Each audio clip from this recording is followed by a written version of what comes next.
أعوذ بالله السميع العليم من الشيطان الرجيم. بسم الله الرحمن الرحيم. اللهم صل وسلم وبارك وأنعم على سيدنا ومولانا وحبيبنا محمد صلى الله عليه وسلم وعلى آله وأصحابه أجمعين.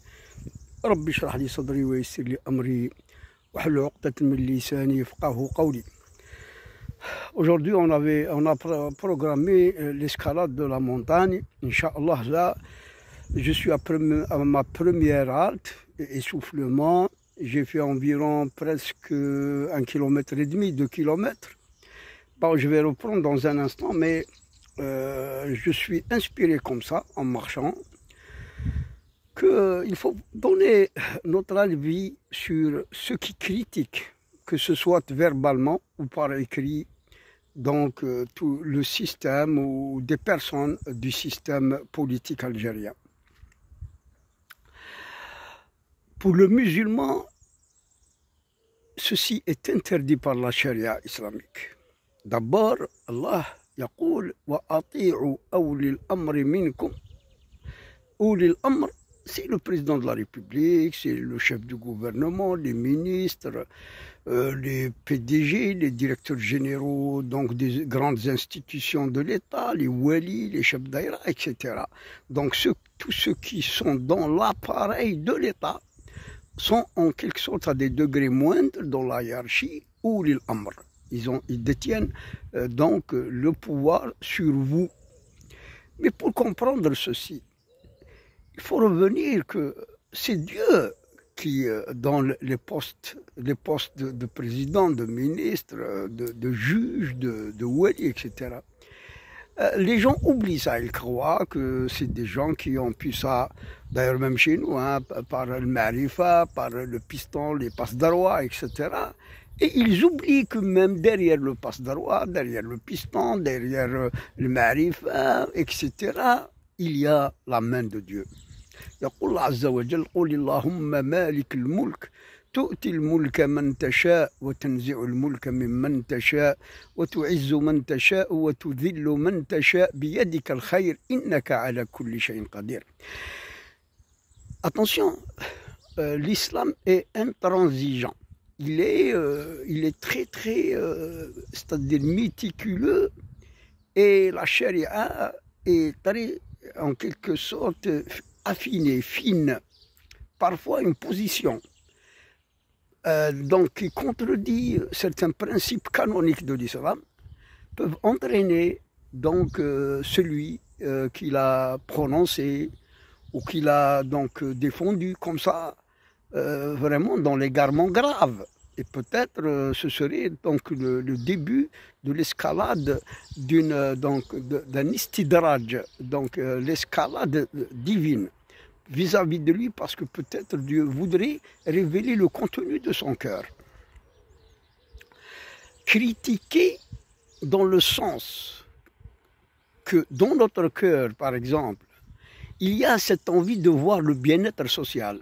Il y a dans notre cœur cette envie de voir notre pays donc développé, de voir c'est-à-dire la paix, de voir la sécurité, de voir donc raha dans toute chose, donc le pouvoir d'achat très fort, 10 fois supérieur par rapport à celui-ci, de voir la justice partout, de voir les cœurs donc en quelque sorte bien purifiés de la haine, de l'envie, de la rancune, etc., etc.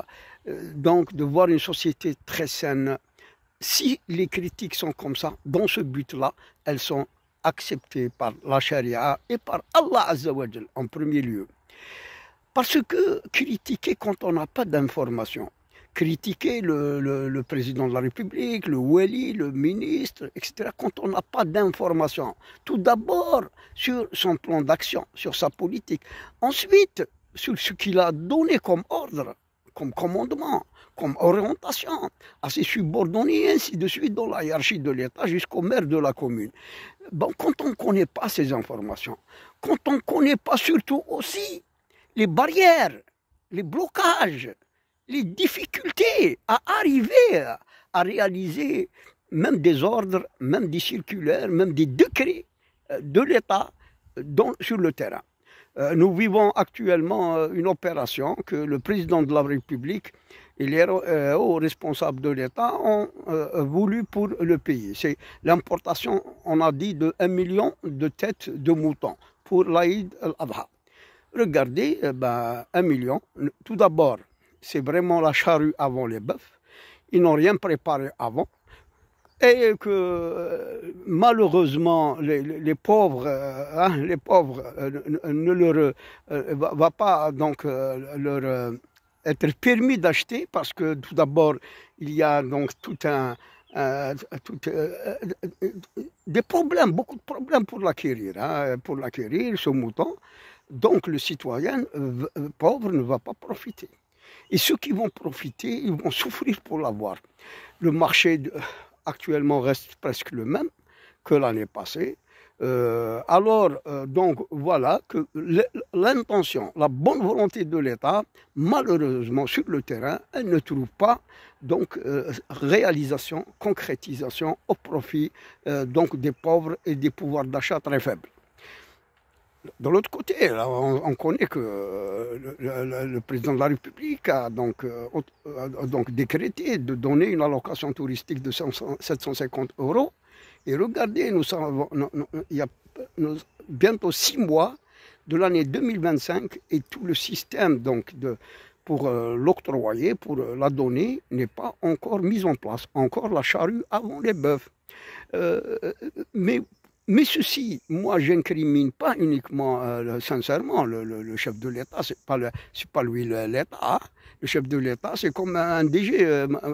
Quand on a managé une entreprise, quand on a été au responsable d'une entreprise, on comprend quelles sont les difficultés d'un chef de l'État. Il a donné, par exemple, des instructions et des ordres. Maintenant, s'ils ne sont pas concrétisés, qui est responsable ? C'est tout le système, c'est toute la chaîne, depuis la Banque d'Algérie, aux banques, à l'aéroport, au système juridique qui doit accompagner cette mesure, cette allocation touristique. Rien n'a été fait. Parce qu'un décret ou son insertion dans la loi des finances 2025 ne suffit pas parce qu'il faut tout un encadrement, tout d'abord juridique, toute une mise en place de bureaux et de liaisons, et de coordination, etc., pour pouvoir donc passer à sa concrétisation. Enfin, ceci pour vous dire que regardez parfois la volonté du chef de l'État, ou ses ordres, ses instructions, ses décrets sont... D'ailleurs, moi-même, dans le temps, on a trouvé que dans les circulaires, dans les décrets, dans la loi, l'Algérie, si c'était appliqué, l'Algérie serait meilleure que le Qatar ou je ne sais pas, que l'Amérique. Mais on n'a jamais concrétisé même les lois, même les décrets, même les circulaires, même les orientations présidentielles, etc. Donc le mal, il est ailleurs, comme je l'ai toujours dit. Donc, d'abord dans le peuple qui ne cesse de critiquer le blablabla, il ne faut pas l'écouter. Il faut éviter tout d'abord de contribuer ou de participer dans ce qil wal qal de la rue. Parce que si jamais vous dites quelque chose de mal du président, vous risquez d'être vous-même sanctionné par Allah Azza wa Jal, parce qu'il ne le mérite pas. Alors, comme on a dit aussi, quand on critique, il faut qu'on soit connaissant. On ne connaît pas qu'est-ce que c'est les ABC de la gestion. On ne connaît même pas comment est donc organisé un État, une république. On ne connaît même pas quels sont les enjeux politiques. Vous pensez que parfois un président de la République peut prendre une décision, mais sa décision ne concerne pas uniquement la situation interne ou l'appareil de l'État, l'appareil qui doit la concrétiser. Mais parfois même des décisions de l'État ou du chef de la République, des responsables, du chef du gouvernement, par exemple, etc., sont confrontés à 1000 et une barrière ou contraintes ou c'est-à-dire des réserves, des mesures qu'ils doivent prendre parce qu'il y a aussi les influences extérieures, il y a aussi la géostratégie, la géopolitique, il y a aussi des relations internationales, etc., ou des engagements internationaux qui freinent ou qui bloquent donc certaines décisions, même chez soi, même ici dans le pays.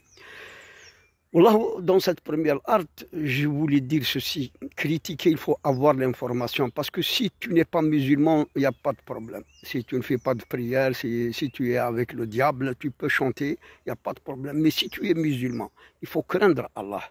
Et attaqillah, ne critique pas les hauts responsables. Tout d'abord, ça crée tout d'abord un malaise social, parce que là où tu vas entendre que des choses qui vont désespérer les gens, qui vont abaisser le moral, etc. À quoi ça sert ça? C'est du mal que tu crées, même en critiquant, c'est-à-dire qu'on pourrait être mieux que tout ça. Non, on est ce que Allah Azza wa Jal a voulu qu'on soit, et on ne peut pas être mieux que cela. On ne peut être que comme nous sommes. L'Algérie, vu son histoire, sa colonisation, vu ce qu'elle était juste après l'indépendance, comment les choses ont évolué, donc ne peut pas être autrement que ce qu'elle est. Les politiques, malheureusement, des chefs de l'État n'ont pas été à la hauteur donc de faire mieux. Mais ceci, ça ne veut pas dire qu'ils n'avaient pas la bonne volonté, ou bien n'avaient pas décrété des lois, etc., pour organiser l'État. Il y a des choses aussi, effectivement, qui donc relèvent du peuple, non pas de l'État. Et beaucoup de choses relèvent plutôt du peuple que de l'État. On a fait dans le temps une sorte d'évaluation du mal dans le peuple et dans les responsables de l'État ou dans donc le pouvoir public. Croyez-moi qu'on a trouvé que le grand mal se trouve dans le peuple, dans les gens. 75% du mal social que nous vivons se trouve dans le peuple. 25% ou 30% peut-être relève de la médiocrité de gouvernance et de gestion des responsables de l'État. Mais cette médiocrité, elle a un côté effectivement très négatif, parce que ces nominations sont faites, c'est-à-dire par